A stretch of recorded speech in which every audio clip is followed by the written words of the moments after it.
Tervetuloa Jari Taponen ja Lena Näres. Sinä olet Helsingin yliopiston apulaisprofessori ja sitten ollaankin Helsingin poliisin puolelta.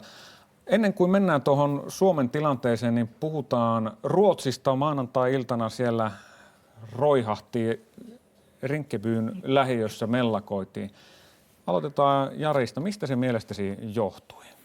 No tosi vaikea mitä yksittäistä selitystä antaa sille, missä se johtuu, mutta kyllä varmaan taustat on siinä 60-luvun jo tässä miljoonaprojektissa, jolloin Ruotsi rakennettiin paljon lähiöitä ja uutta tämmöistä sosiaalista rakennuskantaa ja luulen, että sieltä lähtien tämä lähiörakenne on esimerkiksi Suomen verrattuna hyvin erilainen kuin meillä. Mitä Lena? Joo, olen kyllä samaa mieltä, että tässä syyt on pitkällä sosioekonomiset, huono-osaisuuden kasaantuminen, matala koulutustaso, joka kasautuu lähiöille, jotka on usein kaukana keskuksista, joissa on vähän palveluita ja ne on kyllä pitkällä aikavälillä ne syyt on löydettävissä. Viikonloppuna nousi myös toinen Ruotsi-kohu, missä myöskin oli tietyllä tavalla maahanmuuttoa mukana. Nimittäin presidentti Trumphan antoi hyvinkin vahvasti ymmärtää, että Ruotsissa olisi tapahtunut jonkinlainen terrori-isku, mutta mitään ei tosiaankaan tapahtunut. Minkä verran todellisuudessa Ruotsissa on maahanmuuttoon ja turvapaikanhakijoihin liittyvää rikollisuutta?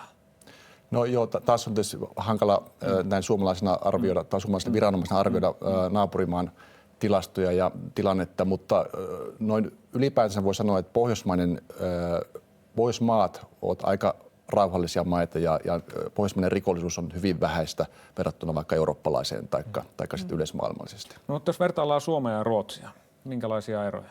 No jos lähdetään tästä vaikkapa lähiökehityksestä, mistä puhuttiin äsken, niin kyllähän meillä niin kuin Suomessa ja Helsingissä, jossa lähiöitä on jonkun verran, niin tämä asuntokanta ja tämä kaupunkirakenne on erilainen. Että täällä on paljon sekaisin sekä sosiaalista asuntotuotantoa että sitten tämän vanhaa rakennuskantaa.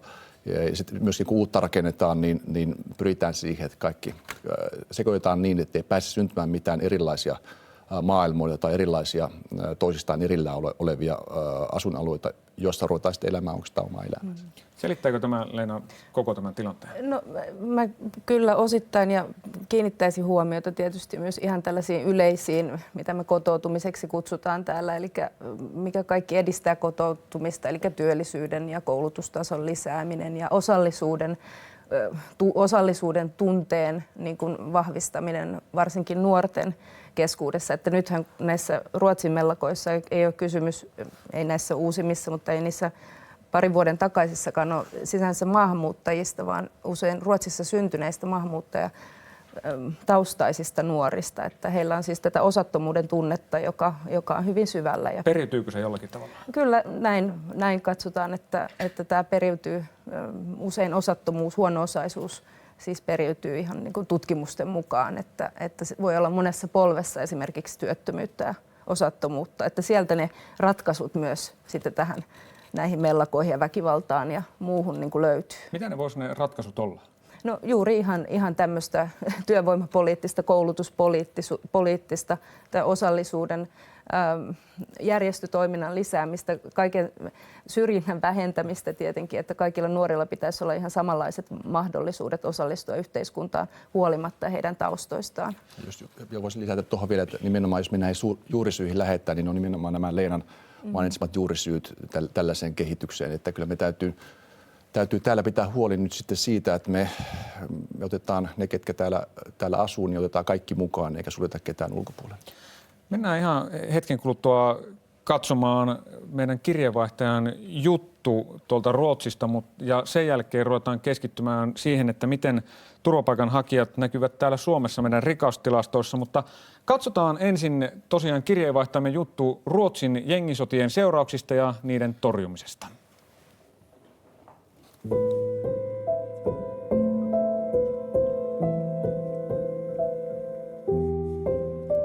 19 januari 2016, jag och min man, vi åkte till USA på morgonen. Sa hej då till alla barn. Vi skulle på bröllopsresa. Sen vi landar i Las Vegas, vi kommer till hotellet, vi får ett samtal från min styvson. Och han säger att Robin och Alejandro har blivit skjutna. Och Robin har dött. Karoliina Sinisalon 15-vuotias poika Robin ammuttiin kotitalonsa ovella runsas vuosi sitten. De gick ner och skulle röka, som alltid. Sen står de där utanför. Det kommer någon från porten, från källaren. Och de tänker öppna dörren för att vara trevliga, hjälpa till. Och plötsligt så såg Alejandro att det är någon som står med en pistol i hans ansikte. Och Robin gick fram och puttade på den här killen och ställde sig framför. Och då sköt han honom i huvudet. Robinin isoveli Alejandro vammautui luodeesta. Kuoleman vuosipäivänä perhe piti Robinin muistoksi tilaisuuden, jossa myös kampanjoitiin väkivaltaa vastaan. Se oli vanha kaveri mulle ja me ollaan tunnettu toisiin siitä asiasta, että me ollaan oltu niin tarhaseen. Ja se on läheinen perhekaveri. Mitenkä sait kuulla hänen kuolemastansa? Mä istun keittiössä ja sitten mun pikkuveljelle soitettiin ja sanottiin, että 2 meidän kavereita oli niin ammuttu. Sitten mun pikkuveli lähti sairaalaan ja mä jäin kotiin vähäksi aikaa. Sitten mulle soitettiin, että yksi niistä oli kuollut. Ei sitä voinut ajatella, että jotakin semmoista tapahtui. Karoliinan vanhemmat muuttivat Suomesta Ruotsiin, kun hän oli 4-vuotias. Hän on asunut eri puolilla Tukholman järven alueella, muun muassa Rinkebyssä ja nyt Aakalassa. Näille seuduille muutti aikoinaan paljon suomalaisia. Myöhemmin alueelle on tullut paljon maahanmuuttajia, jotka ovat jääneet liiaksi omiin oloihinsa. Monet eivät ole oppineet kieltä tai muuten kotoutuneet. Se on johtanut köyhyyteen ja syrjäytymiseen, mikä altistaa rikollisuudelle. Rinkebyssä poliiseja heiteltiin kivillä ja autoja poltettiin viimeksi tällä viikolla. Välikohtaus kasvoi mellakaksi, jossa poliisi ampui. Joka päivä kuulee, että jotakin on tapahtunut. Joko kaveri on niin lyöty tai joku on niin ammuttu tai puukotettu tai jotakin semmoista. Se on paljon täällä, niin missä me asutaan. Niitä pitäisi saada, että nuorisot ei inhoa poliiseja niin paljon, mitä ne tekee nyt, kun poliisit nekin käyttää liian paljon väkivaltaa ja ne, kun katsotaan poliiseja, niin me nähdään vaan, että ne on jotakin huonoa. Mutta niitä pitäisi alkaa puhumaan enemmän nuorisoille ja yrittää näyttää niille, että me ollaan täällä teidän vuoksi. Että me ei olla vaan täällä ottaa teidät kiinni. Malmön Rosengårdin murha tammikuussa muistuttaa Robinin tapausta. Nuorilla uhreilla ei tiedetä olleen mitään yhteyksiä rikollisiin. 16-vuotias Ahmed Obaid ammuttiin bussipysäkille, kun hän oli lähdössä kuntosalille. Paikalle tuodaan yhä kukkia. Rosengård on alueita, joissa syrjäytymisriski on suuri. Det är ett mycket stort problem för alla Malmöbor, speciellt här också i vårt område där alla blir skjutna. Du behöver inte vara kriminell för att bli skjuten längre, så jag vet, det är ändå läskigt att vara ute på kvällen och så. Jag tycker att mordet, jag tycker inte det var alls bra, för att de har sagt att det var inte så många som jobbade med mordet, att de gav upp direkt efter en vecka. De vill inte få reda på mordet och jag känner mig lite otrygg nu. Och Rosengård är inte ett tryggt ställe enligt mig. Malmöhön on pyyhkäisyt väkivallan aalto. Jengiväkivalta on jatkuvasti otsikoissa. Den främsta anledningen är att det finns ett alldeles för stort antal unga män som är alldeles för benägna att ta till dödligt våld. Givetvis är ju vapenfrågan intressant i det sammanhanget. Det finns en väldigt god tillgång på vapen. Varje dag tas ett antal vapen i beslag i Malmö från personer, illegala vapen. Vuoden sisällä Malmössä on tehty 13 murhaa. 9 tapauksessa ei ole yhtään epäiltyä. Murhayrityksiä oli viime vuonna 80. Asukasmäärään nähden luvut ovat Ruotsin korkeimpia. De sker ju på avstånd, de sker genom skjutning. Alltså gärningsmannen avsätter ingenting på offret avsätter ingenting på gärningsmannen. Då blir det forensiskt svårt att bevisa det. Vittnen, antingen så är man rädd för att vittna drar sig för att vittna eller ser ingen anledning till att vittna för att man är kriminell själv. Eller så kan man inte lämna mer än signalementsuppgifter för man vet inte vem gärningsmannen är, utan man lämnar ett signalementsbeskrivning på en person som stämmer in på väldigt många i den här stan. Myöskään Robinin murhatutkimus ei ole edennyt.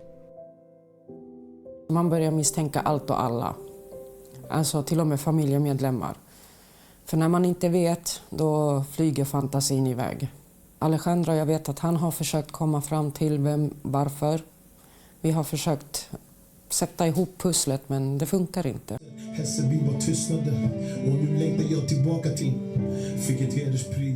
Karolina Sinisalo aloitti taistelun väkivaltaa vastaan pian poikansa kuoleman jälkeen. Hän luennoi ja pyrkii poliitikkojen puheelle. Kampanjan nimi kuuluu Fuck Våldet. Vi har otroligt mycket eldsjälar här ute och i Malmö också. Men det behövs mer. Behövs mer kraft. De flesta, även om det är gängmedlem eller gängkriminalitet, så är de inte farliga. Alltså det är inte så att våra ungdomar springer runt här och är jättefarliga människor. Eller någon monster. De har bara hamnat snett i livet. Och vilka är det som ska ändra på det? Det är vuxna. Ge dem rätt stöd så kommer de tillbaka på rätt spår. Lena, kuinka vakavana pidät tuota Ruotsin tilannetta? No, mielestäni tässä huolestuttavaa tässä tarinassa on se tämän luottamuksen rapautumisen, mistä nämä nuoret puhuu.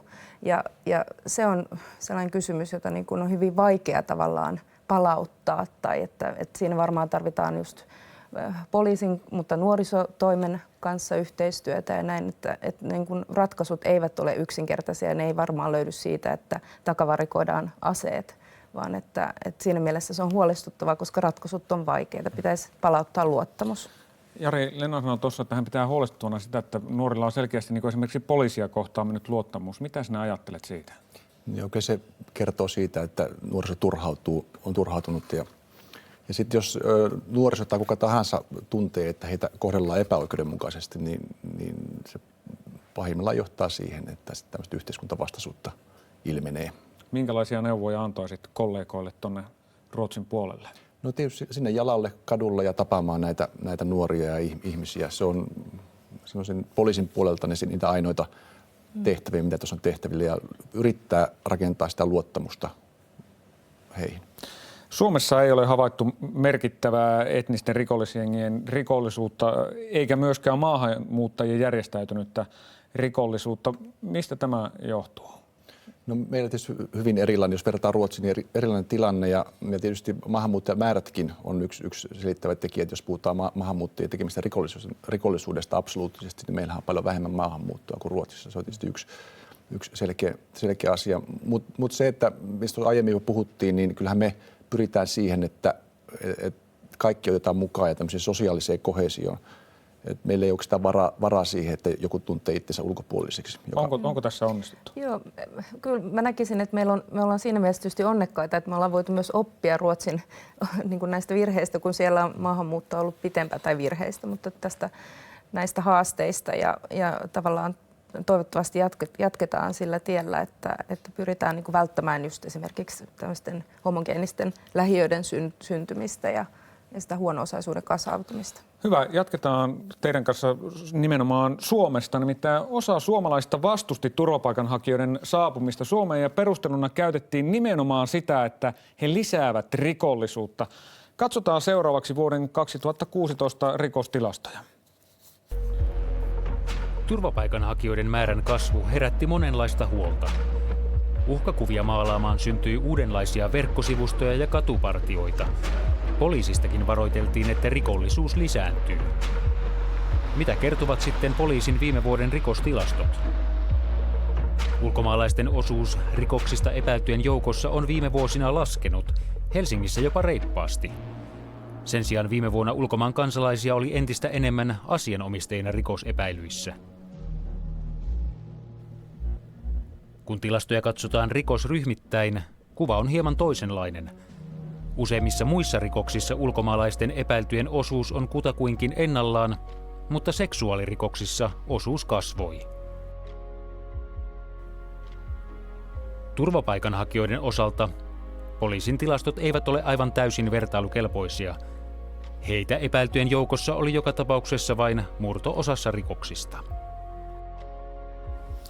Niin, Jari, tosiaan tuossa kävi ilmi, että vajaassa 2700 rikosepäilytapauksessa oli kyse turvapaikanhakijasta. Minkälaisena pidät tätä määrää suhteutettuna kaikkeen tuohon rikollisuuteen?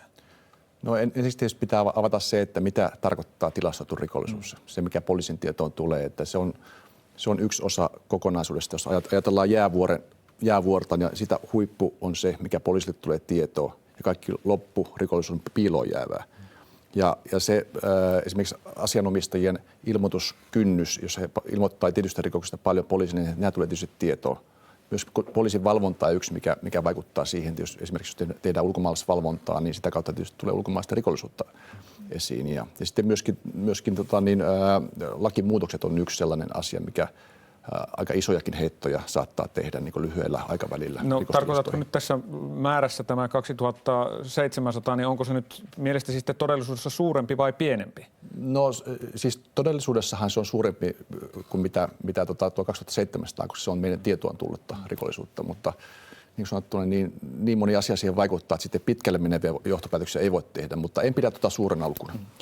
Vuosi sitten teiltäkin Helsingin poliisin puolelta esimerkiksi minulle sanottiin sitä ja uhkakuvaa esitettiin, että mitähän tapahtuu sitten, kun mennään kevättä kohti ja niin sanotusti hameenhelmat lyhenevät, että mitä silloin tapahtuu. No mitähän ei ainakaan isompaa tapahtunut. Mihin tämä arvio oikein silloin perustui? No tietysti kaikennäköisiä arvioita ja pelkoja on olemassa, kun jotain outoa ja uutta tapahtuu. Yleensähän pelätään niin kuin, ja normaalisti ihmiset pelkää kaikkia uutta ja outoa ja sitten maalaillaan mielellään uhkakuvia. Onneksi nämä uhkakuvat ei ole toteutunut ja ollaan hyvällä tilanteella. Maalaantiinko siinä poliisin puolelta vähän liiankin isolla pensselillä ja liikaa värikynää? No en ota tuohon oikeastaan tiukempaa kantaa, mutta tietysti hyvä, että asioista puhutaan ja asioihin varaudutaan. Ja onneksi ei mitään pahempaa sattunut. Niin, mä haluaisin lisätä, että nämä seksuaalirikokset on hankala rikollisuuden laji. Tässä on kysymys epäilyistä. Ja siihen liittyy paljon piilorikollisuutta. On oletettavaa, että kun tiedetään, että kun tekijä on tuttu, niin se on ilmoittamiskynnys on paljon korkeampi ja sit voi taas suhteessa olla helpompi ilmoittaa tai kun kyse on ulkomaalaisista. Mennään näihin seksuaalirikoksiin vielä tarkemmin, mutta miksi se uhkakuva ei toteutunut? No mä luulen, että siis tässä ilmiössä niin tässä ei loppujen lopuksi ollut mitään kummallista. Että sehän on itse asiassa eurooppalainen ilmiö, että turvapaikanhakijoihin liitettiin kaikenlaisia pelkoja, että pelättiin heidän mukana tulee jopa niin kuin terrorismia ja niin poispäin. Niin me luulen, että nämä uhkakuvat, niitä maalailtiin ja nyt kun tätä turvapaikanhakija-ilmiötä on mennyt pari vuotta, tätä niin kuin suurinta huippua, niin huomataan, että hetkinen, nämä on ihan tavallisia ihmisiä. Ja kun katsotaan näitä rikosepäilyjä, niin siellä kuitenkin nousevat sitten nämä seksuaalirikosepäilyt esille. Lena, mitä sinä arvelet, mikä sitä selittää? No niin kuin sanoin just, että tavallaan että voi olla tämä kynnys matalampi niin kuin ilmoittaa, kun on tuntematon ja varsinkin ulkomaalainen epäilty. Mehän ei tiedetä esimerkiksi perättömien ilmoitusten määrästä, mitä niitä ei tilastoida. On paljon asioita, mikä saattaa selittää. Tietysti sitten on ihan näitä rakenteellisia. Ihmiset tulevat semmoisesta tilanteista, sotatilanteista ja muuta. He ovat niin kuin kantaväestöä, valtaväestöä nuorempia.